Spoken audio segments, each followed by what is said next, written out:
अमरावतीतील नवसारी परिसरात स्वच्छतेच्या समस्यांबाबत महापौर श्रीचंद्र तेजवाणी यांनी प्रत्यक्ष पाहणी केली आहे. कचरा व्यवस्थापनातील अडचणी लक्षात घेत त्यांनी तातडीने आणखी एक रॅम्पची व्यवस्था करण्याचे निर्देश अधिकाऱ्यांना दिलेत.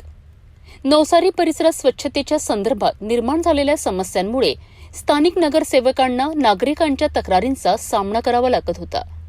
याच पार्श्वभूमीवर नगरसेवक ऋषिकेश देशमुख आणि स्वीकृत नगरसेवक भोजराज काळे यांनी महापौर श्रीचंद्र तेजवाणी यांना प्रभाग भेटीसाठी आमंत्रित केले होते.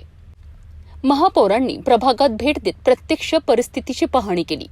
यावेळी अतिरिक्त आयुक्त शिल्पा नाईक, नगरसेवक चंदू खेडकर, गुड्डू धर्माडे, वैद्यकीय अधिकारी डॉक्टर अजय जाधव आणि कोणार्क कंपनीचे प्रतिनिधी उपस्थित होते. तपोवन ते नवसारी परिसरातील कचरा व्यवस्थापनाकरिता घंटागाड्यांद्वारे कचरा कंटेनरमध्ये टाकण्याची व्यवस्था करण्यात आली आहे.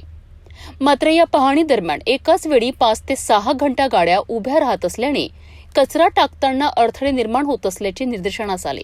यामुळे स्वच्छतेच्या कामावर परिणाम होत असल्याची माहिती स्थानिक नगरसेवकांनी महापौरांना दिली. या दरम्यान वाढत्या कामाच्या प्रमाणामुळे एकाच रॅम्पवर ताण येत असल्याचे लक्षात येऊन महापौरांनी तातडीने आणखी एका रॅम्पची व्यवस्था करण्याचे निर्देश संबंधित अधिकाऱ्यांना दिलेत. तसेच स्वच्छता व्यवस्थेवर अधिक काटेकोरपणे लक्ष देण्याच्या सूचनाही त्यांनी दिल्यात.